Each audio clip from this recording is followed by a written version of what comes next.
Okay, the final segment, and I kind of feel bad it's the final segment. You know, I don't know if you feel this, but I feel a connection, even though I don't know all of you and you're all over the world.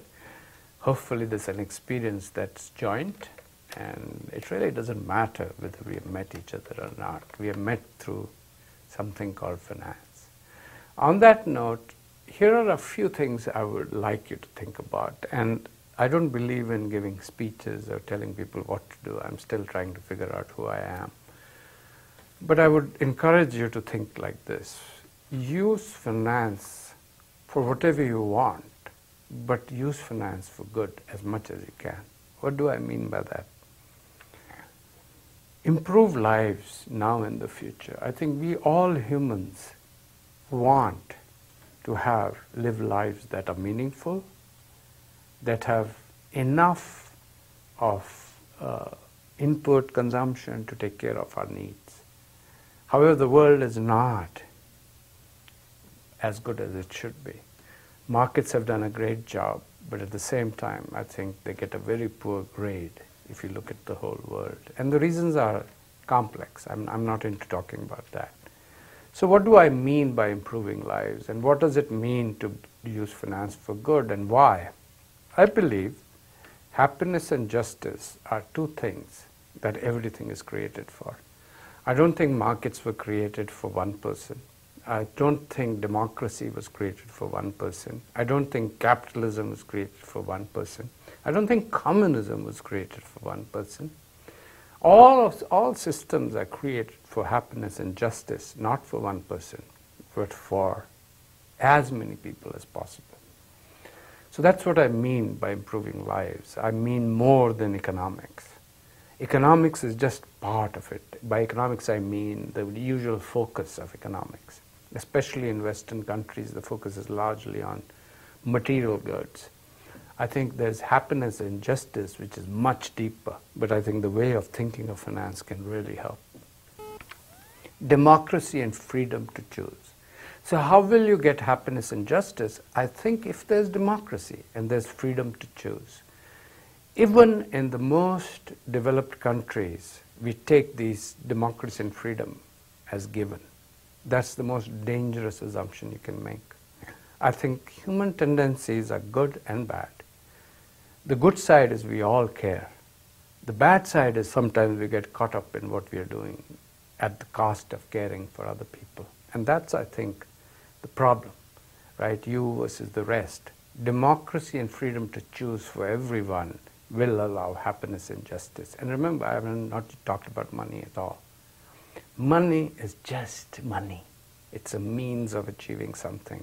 Focusing on it is in my book, is missing what finance is all about. So how do you do that?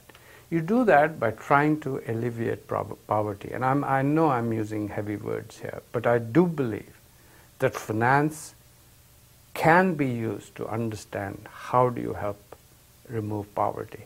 Finance provides you the tools and resources to create all kinds of initiatives. It's not, finance never said, I just want to do things that are positive NPV for one corporation. Finance can be used for anything. It depends on what you want to achieve. Okay? Similarly, why shouldn't there be healthcare for all? I really believe in these things strongly. So I hope you're not getting all pissed off just because I'm preaching. But I'm talking about basic needs. I'm not talking about everybody should be able to drive an SUV. I think that's probably not a good idea. Affordable food and housing. These are essentials. I think a person needs self-respect before they respect anyone else. So I'm picking on things that America has emphasized over the years, that the world has tried to emphasize. Every system has tried to emphasize. Renewable energy and affordable energy. Why am I talking about this? Because among all the things that you need to do to survive, energy has become a critical ingredient. So I think to be sustainable, we have to solve this problem. And the beauty of finance is so awesome that it can. In fact, I teach a class on sustainability. I teach a class on social impact using finance principles. And that's why I'm talking.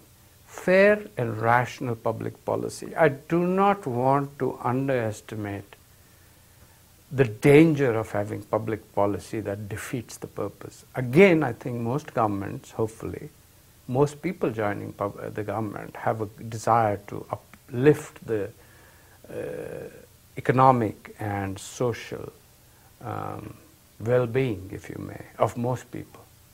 But good public policy requires a deep understanding of finance and economics. So try to use whatever you have learned in this class to do good. And finally, I think this is my belief that Earth comes before us. In other words, if there's no Earth, there wouldn't be us, right? We are part of it. We are just like other animals, right? So I go home, I look at my dog. What's the only difference between my dog and me? I think. And he doesn't, apparently. But I'll tell you, because he doesn't think, there's some huge advantages. He's always happy, right? And just looking at me makes him happy, which is pretty bizarre. What is the downside of not having a brain? Well, he's dumb, right? He's happy all the time, regardless of what's going on. But what is the flip side of having a brain? I think humans should use the brain for good. We get caught up sometimes in worrying too much about our own state and not about the fact that we are one big community and that the Earth dominates all of us. If you don't like what I'm saying, as I said, you can delete this, move forward, but I think this is extremely important. Just to give you an inclination, the Ross School of Business at Michigan attracts 500 students every year, much more, and we take 500 obviously. And many of them, I would say roughly half, are interested in issues like this. And I think business and finance are important to solving world's problems, not coming in the way. That's why I'm emphasizing this. A lot of people want to use finance to do good. I know finance can be used to sell the next best toothpaste. And I know toothpaste is extremely important because you can't talk to other people otherwise. You know, nobody's going to talk to you. However, there's a limit to it. We don't need 500 toothpastes. I think we need to devote some more attention to other important things. Finance is key to everything. All of these issues require the following: thinking about the future and the impact of your actions on the future. One last segment, and stay tuned because we don't want to take a break, is to talk about this experience. So I just want to emphasize to you that in spite of the fact that you haven't been live with me, I have had an unbelievable time creating this class. And it's been a unique experience. And I thank you for giving me this opportunity, because when I went in trying to think about this class, I was a little skeptical. And the reason was, I have done online teaching, I have done distance learning, but always with an audience that I then saw live. I've never done this kind of project where I never saw you. But in a strange way, I feel like I know each one of you. Also, what's very important is I think I've been forced to become a better teacher. I've taught for many years. And you get into this belief that you're good. No, we can always become better.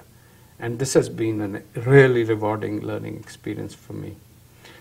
I want to now thank someone who's been with me in this journey, literally every day. So I would like to ask Ryan to join me here so that he can say a few words. Ryan has been unbelievably awesome. Come, Ryan. He has created this class, and he has been here every day. So if anything has gone poorly, it's me. If you have enjoyed this experience, it's largely him. So I would like him to say a few words to you. Well, I just want to thank all of you for participating, and I hope you've enjoyed this class. I just have to say it has been such a pleasure to work with Professor Kaul on all of this. He believes so much everything that he's been sharing with you this whole time, and we've talked extensively about how he wants to become a better instructor and to using this as a tool to do so, and it's been wonderful, and I feel I've grown from it as well, just sitting off to the side, talking with him on a daily basis during all of this. So I wanted to thank you as well for including me in all of this. So good luck, everyone, on your final exam with this. Thanks a lot. Thank you, Ryan. So just to give you a flavor, we are all doing new things and the technology is changing, and Ryan has basically helped me feel comfortable with this from day one. And I can't emphasize it too much. I mean, it's been really a remarkable experience, and he's made me believe that we can do this together and hopefully add a lot of value to all of you. At the same time, I also want to thank the company that's worked with UFM. So I want to thank both UFM and Coursera for giving us this opportunity to make this happen. I think this couldn't have happened as well without this partnership. We can always do things on our own, but remember, the more we partner with each other to create value, the better. And I think Coursera has taken a big leap of faith in trying to educate millions of people, and literally through their courses, it's millions now. And I'm sure there are other initiatives like this. There's MIT has done this, and there are other companies doing it, and I hope there's healthy competition in this domain.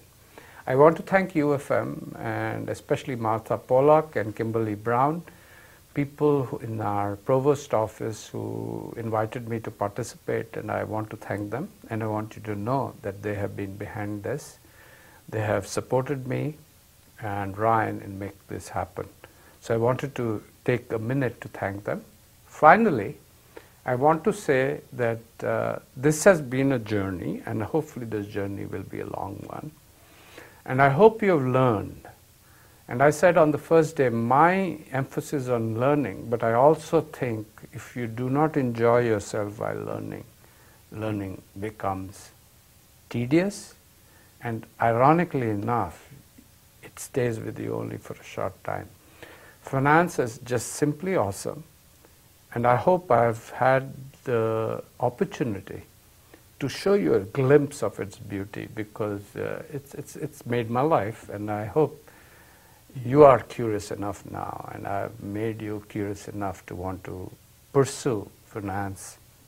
Remember, always in a context. So choose your context, and may the force be with you. Thank you very much. Bye.